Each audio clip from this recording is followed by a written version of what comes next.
Well, this tradition that we call the Indian tradition is basically about the indigenous people here, in the connection with the people who are already here indigenous, as well as the Africans that came to New Orleans during the transatlantic, the indigenous folk who actually assisted them in hiding them through the period of slavery during that time. And the way that we pay homage to those folk is to create this tradition that we call the African Indian tradition. This is a tradition that we have always done. In our culture, we've always worn feathers, and we've always had a system of beating that can go back many, many years. So it's just mainly our black carnival traditions of New Orleans. Mardi Gras morning, I represent the nine. The name Mardi Gras Indian was really given to us. A lot of times we didn't refer to ourselves as Mardi Gras Indians. But what we do is a street culture, is a neighborhood culture. And it was really about each tribe or gang or nation representing a particular neighborhood. So, when you're paying homage to something, it should never be easy. So we came up with a system where we take a year-long process and hand bead and hand sew these suits. So on Carnival Day, we come out and mask these suits that we spend a lot of time and a lot of energy and a lot of money creating. And what we would do is we would war against other tribes, and we would play like war games, and we would meet other tribes, and you would see the interaction of pretty much displaying some of the work that you have tirelessly done the whole year. And the unique thing about the tradition is there's no self-proclaimed winners of those particular war games. It's really the crowd that pretty much judges the, who actually have done the work. And your street credibility is based on the amount of time and the amount of work that you put into actually hand sewing these suits.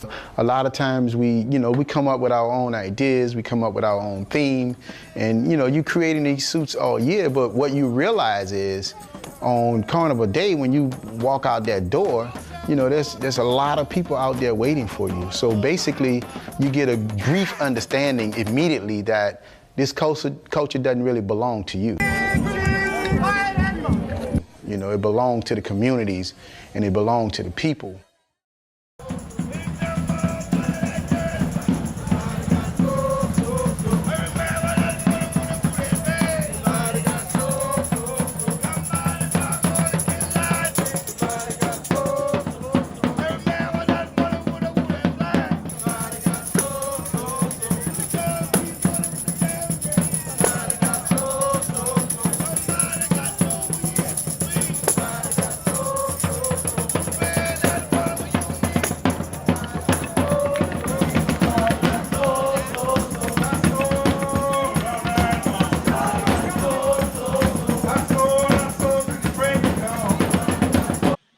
Well, hello everyone, and welcome to another session of Growing Up While Black. Tonight, I have another special guest that I'm going to introduce, and I would just like to just give you a few disclaimers before we bring him online tonight. He's a friend of mine. I think I met him back in 2015, and many people who know me and know our relationship, I consider him as my fashion mentor. So I'm gonna bring this up on the screen so y'all can kind of see for a second,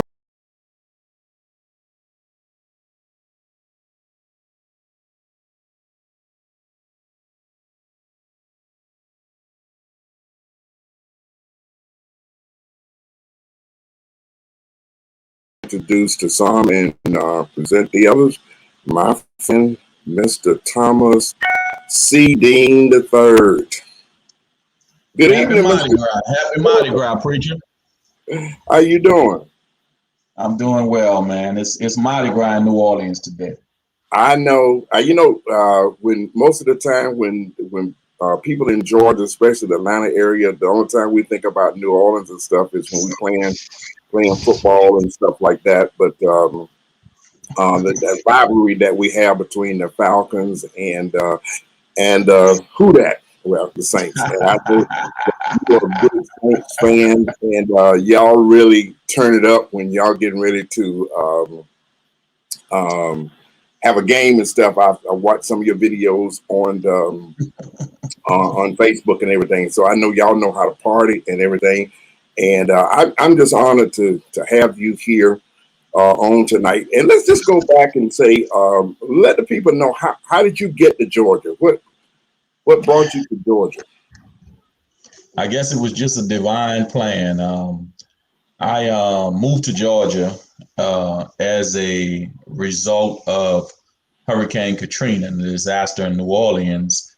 We decided to relocate, which was supposed to be very temporarily, to the Atlanta metropolitan area and then go back home and put our house back together and move back to New Orleans. Okay. And as a result of my city and state and our president at that time moving very slowly to help and aid the citizens of New Orleans, I just got a little frustrated and decided to stay in Atlanta and make Conyers, Georgia, my home. We've been residents here, and since we bought our house, I guess it's been about 15 years ago that Okay. we moved here, and it's been a blessing for me and my family ever since we've been here. All right. Well, thank you. We're glad you're here. And one of the thing we're going to talk about tonight is something that I'm sure that many people may not be aware of, and I want you to. We're going to now get into discussion talking about Mardi Gras Indians. I was not that familiar with that until after we met and what have you. So I want you to talk about that. I'm going to bring a picture up on the screen, a couple of pictures on the screen, and then I want you to just kind of talk about it. So the first picture is there's a picture of my twin sons in their last year's Mardi Gras costume, and that was year before last. But this Mardi Gras has been canceled due to the coronavirus.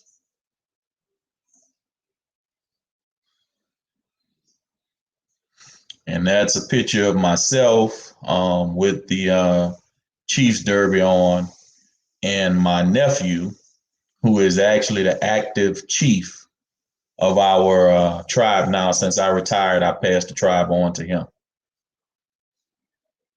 let's go back. Give us some history about why this is important to you and what this means to your to the New Orleans community, especially Black people and so forth in New Orleans and what have you. Because I think when we think about Mardi Gras, we just think about a whole lot of beads and all this kind of stuff and all kind of crazy things that are going on. So give us some history behind this movement and why it means so much to you. So in my family, I am the third generation of groups that we call the Mardi Gras Indians. Okay. The Mardi Gras Indians represent what us as New Orleanians know as the Black Mardi Gras. Just like everywhere else in the world in the 60s and before, was segregated activities. Mardi Gras was no different. It was segregated. African Americans were not allowed to go to these parades and catch beads and watch the marching bands or any of those types of things. There was activities that were reserved for Caucasians at that time in our history. However, on the other side of town, for over 200 years, there's been a culture that's called the Black Mardi Gras or the Mardi Gras Indians. And it was started by a group of Black men who decided, instead of dressing in costume like they do in these parade crews, paying respect to Greek gods and Romans and things of that nature, we decided to dress in our own neighborhood and make handmade costumes where we would dress up as if we were Native Americans, the Indians.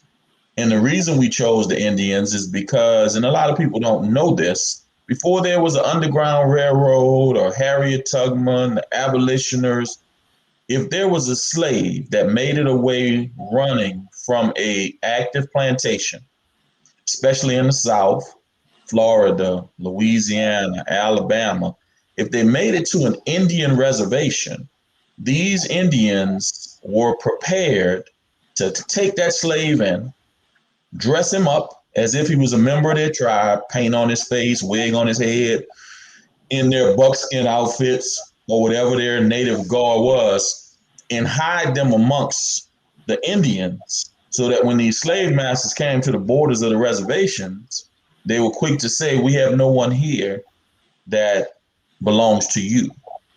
And what they did is they helped us to, one, have the option to intermarry and live with them in their tribes by their tribal rules, or they helped the African slave to get to free country.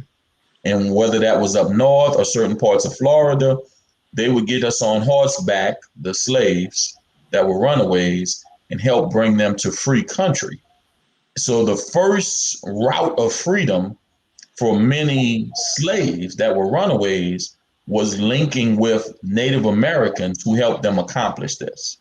So us as African Americans in New Orleans, opposed to us participating in a Mardi Gras that was considered Caucasian and we weren't welcome to participate in, we started making these costumes paying respect to the Native Americans. So we as Black men dressed up as Indians on Mardi Gras Day, we made hand-sewn costumes to emulate the type of outfits that the Indians would wear in their native garb.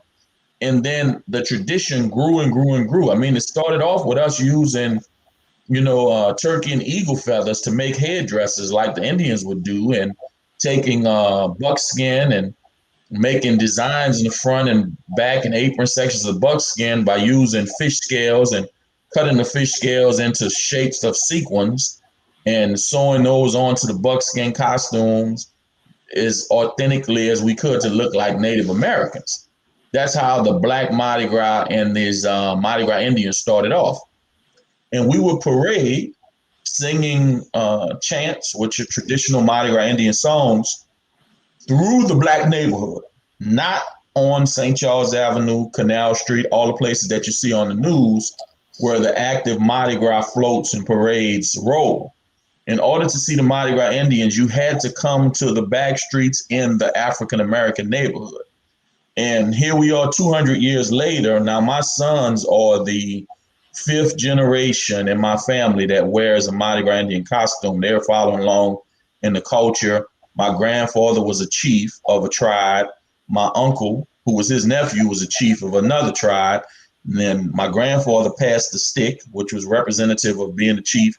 He passed that to me when I was in my early 20s, and I became a Mardi Gras Indian chief of a tribe that was called the Cheyenne. He passed the leadership of Cheyenne to me. I had been a flag boy, which is one of the positions, like scout positions in a tribe, in my uncle's tribe. Well, my costumes had grown to be so elaborate that my costumes were more elaborate than the chief that was in my tribe at that time. So my grandfather said, it's time for you to advance because you're building a lot of animosity being in the front of the tribe. The guy in the back is supposed to have the biggest headdress and most elaborate costume, where everybody's in the front instead of walking in the back because your costume is more elaborate than him.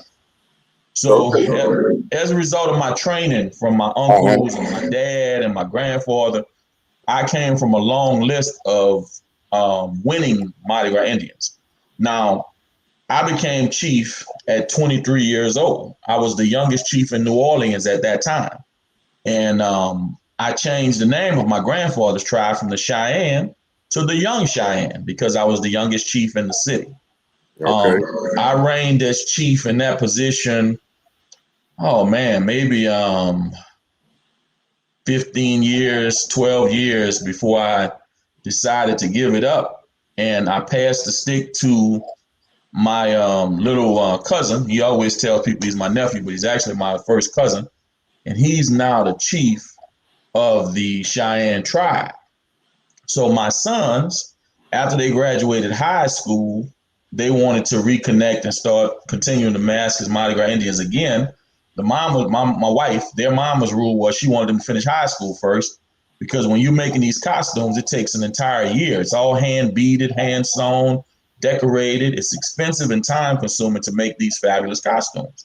So once you get involved, it can distract you. And she didn't want those teenage boys to get distracted into making costumes and not do well with their grades.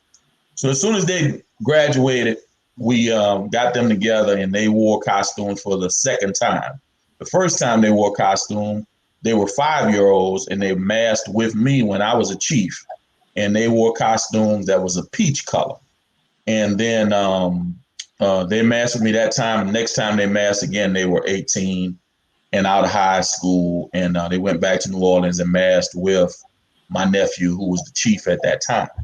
Okay, let me interrupt you for a second here. Let's go back to something you said earlier. You talked about if the when it first started, that if the master came to the Indian reservation, he was not allowed to actually come on the reservation. So he would just address the chief or somebody there. That's correct. Okay, so he had no jurisdiction on that reservation at all, right? Well, that's the case. And see, the Indians had dominion over all of the property. And then the white man restricted them to a small plot of land. It's called the reservation that they had to dominion over. Well, when they restricted their movement to this small area where they had dominion over all of the area, at that point, they strictly guarded that reservation so that nobody would violate them again coming across the lanes of their reservation. So there was always scouts and warriors protecting the outskirts of the Indian reservations. So that's how they were able to help these runaway slaves to gain freedom. Now, you had mentioned that it would take approximately a year to build, make, or manufacture this costume. So kind of walk us through, do you come up with a design in your head, or you see a picture of something? So it's like this. The costume is supposed to tell a story. Okay. So you come up with your theme for the year. Now the story has to be a Native American themed story. Okay. So for me, example, the last costume I made, and we usually refer to the costume as suits, not costumes, because a costume, you can walk into a Walmart and buy a Halloween costume, or Party City and buy a costume. A Mardi Gras Indian suit is something that's hand sewn. You can't walk into a store and buy it. It has to be made by someone that's been taught the culture and how to develop a costume on this level. Well, the key is this. For example, I'm just use one example. My last suit I made, it was themed The Last Stand, because I had stopped making costumes for about 8 years. And then my sons asked me, listen, everybody talked about how much spirit there was when you were in the back bringing the tribe through the city, opposed to our cousin Twin. Why don't you give us 1 year and let's do a reunion year where you walk with Twin in a costume there and have us a chance to be spy boys for you, because their position is a spy boy, which is the first member of the tribe that people see. He's the scout. Then behind him comes a flag boy. And then they have wild men who's like security in the tribe. And the chief is always the last person in the back. It's called a big chief. Now, sometimes there's second chiefs and third chiefs. And then there's queen that walks with the chief if he chooses to have one. But the bottom line is the culture is mostly a masculine culture. The men do the hand beading. We bead and rhinestone and decorate, which is traditionally the kind of thing that you see a lady doing because it's craft work. But in the Mardi Gras culture, it's competitive. You making a costume to go and compete with other chiefs to show that your work is more elaborate than theirs. And just give you an example, my last costume, I spent upward of $10,000 in raw materials. And I can't even count the hours I spent. It takes approximately 10 and a half months to do it all. Because once you get done with the costume, you're not going to pick that needle up again for a couple of months. You'll take a break. But I would say it's realistic 10 and a half months it takes to make a full regalia. Now, so did you make it by yourself, or did the whole family get involved in making it? How did that work? Everybody has a team that helps. And in most cases, the people that help you are your family members, whether it's your wife or your daughter, your son. All those folks kind of partner together in making one of these big elaborate productions of a costume. You can never do it all on your own. Now, you can do a lot of the hand bead work on your own, But when it's time to put it all together and turn it into a wearable garment, you have help. Matter of fact, here in Atlanta, in Conyers, Georgia, the month or two before Mardi Gras on Sundays, I'd have what's called sewing parties. And I invite all the friends that I can get to come over to my house because we're constructing costumes in the basement and we need help. We need somebody to clip the edges of the feathers and someone to separate feathers and someone to cut pieces of tape to wrap the edges of the feathers. Even if you're not experienced as a sewer, everybody can help do something.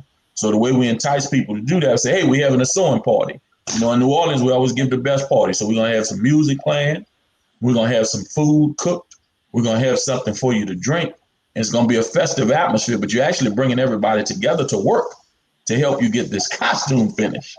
And that's what we would do every weekend, Now, how much does this suit weigh? Because it looks like it ought to be heavy. I'm going to be perfectly honest with you. I never really want to know the full weight of my suit because then it would weigh on my mind that I'm toting that much. But my costume for all of it is upward of 200 pounds. Oh, wow. And that 200-pound costume is not like putting one 200-pound weight on. You got a pair of pants that are long pants that are totally beaded in rhinestones, beaded in rhinestone moccasins that you make. Then you have a velvet shirt with the sleeves all beaded in rhinestone. And then you have a vest, closed vest that you wear. The whole panel of front is beaded. And then you have a dicky piece that sits over the vest.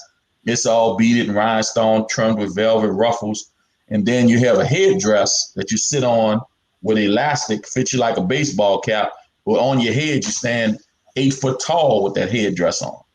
When you put all of that together, that's how I get to about 200 pounds. My son's costumes as Spy Boys maybe weigh 100, 120 pounds. But different pieces have different amounts of weight. But once you put everything on, you have big wide suspenders and braces, big belts to hold your aprons on with metal clamps on the side. So it's built like a suit of armor. Just like you find one of those guys with a suit of armor that would fight in jousting with the big sticks. Well, that Mardi Gras suit is put together just like a suit of armor, but it's made onto canvas and it's beaded, hand seed beads and rhinestone, and then trimmed out with velvet ruffles. And we make the headdress with ostrich plumes. Ostrich plumes are the same plumes they use in the Las Vegas showgirl fans. And they cost $400 a pound. My last costume, I used 8.5 pounds. So you figure how much that costs? My sons use 4.5 pounds every year for their headdresses. So it's an expensive hobby. Yes, it is. Yes, it is. Look, I want to kind of shift gears a minute here. I think you and I have had this discussion before. We talk about food from New Orleans. I know people like seafood and everything. I told you how much I like red beans and rice. And I know, and the only thing, the only place I know we can get them is locally is the Popeyes and stuff. So I think we had a discussion one time. You was talking about red beans and rice was served what day of the week? Mondays. That's a Monday dish. Okay. New Orleans is a very traditional city. And for generations, there were certain habits that was kept up that you kind of inherited and did things the same way. And our ancestors did it the same way. So on Mondays, red beans and rice is a traditional Monday night dinner. In most houses of Creole families in New Orleans, you go on a Monday night, they're going to be serving red beans and rice. That's just called, when you ever hear people say Blue Monday, because you partied over the weekend and then Monday is the day you got to get back to work. Well, red beans and rice was one of the most inexpensive meals to cook. And just about every Monday in every Creole family in New Orleans, they're serving red beans and rice with either smoked sausage on the side, fried pork chops, or fried chicken. That's traditionally a Monday dish. On Wednesdays, almost everybody did meatballs and spaghetti or meat sauce and spaghetti. That was traditional for some reason. That was a dish everybody kind of had on Wednesdays. If you go to like the corner ballrooms, these meals on these certain days, they serve them at the ballrooms to entice people to come over and get a drink and something to eat before they go home a lot of times. So if you were not necessarily a family guy, you was a bachelor, whatever, you go to your corner ballroom to get something to drink and to eat dinner. before you went home. So on almost every corner ballroom in New Orleans has a kitchen. Because when you drink, you eat. They want you to stay there as long as possible. So the only way they can keep you drinking is if they feed you. So a lot of times, if you buy a drink, you get the plate for free. That's the way it rolled. So Mondays was red beans and rice. Wednesdays was either meatballs and spaghetti or meat sauce and spaghettis. And Fridays, most people in New Orleans are Catholic. New Orleans is a predominantly Catholic city. So a lot of Catholics believe you don't eat meat on Fridays, especially during the Lenten season. You definitely don't eat meat on Fridays. You only eat seafood. So usually on Friday nights, corner ballroom or at everybody's mama's house, you got fried fish and potato salad. Usually green beans or green peas with it. But Fridays was fish and potato salad. That was traditional dishes, you know. Now you mentioned the term Creole, and Yes. you talk about that. Is that tell us a little bit about what that actually means. Okay. We hear the term, but we may not necessarily know what it means. All right. So a lot of people, when we're talking about food from New Orleans, they say, "Oh, I like Cajun food." Well, Cajun food is not a derivative of New Orleans. Cajun food was created in the city of Acadiana, which is in North Louisiana, way up north, near the Shreveport area, Lafayette area. Acadiana, when they cook their food, they use cayenne pepper in everything. It's hot and spicy. The word Cajun comes from an abbreviation of Acadiana food. Cajun for Acadiana. Those are usually the people that are from North Louisiana, do a lot of the Zydeco music, and everything they cook is hot and spicy. They put cayenne pepper in the eggs, one for breakfast. Well, that's not New Orleans recipes. New Orleans folks, most of them are from a Creole descent. Creole was French African Americans. My family lineage comes from France, not from runaway slaves that were from Africa. Our family lineage comes from France. So we were French that intermingled with blacks once coming into America. But the Creole element in New Orleans happened after Louisiana Purchase. When the French purchased Louisiana from the Spaniards, French influence came in. Hence, the French Quarter was an area of New Orleans that was built by the French. It is absolutely one of the most beautiful parts of New Orleans and of the world because they have beautiful wrought iron work and the masonry treatment of sconces and things like that on the building. All of that was from the French. And if ever you see the city symbol of New Orleans, which I wear here, it's called the Fleur de Lis. Now, people like Adrian Saddler, when they see the Fleur de Lis, the first thing they think about is the Saints beating up on the Falcons. And that's the Saints symbol. But the symbol is not really just representing the Saints football team. It is the city symbol of New Orleans. And the Fleur de Lis is a symbol directly from France.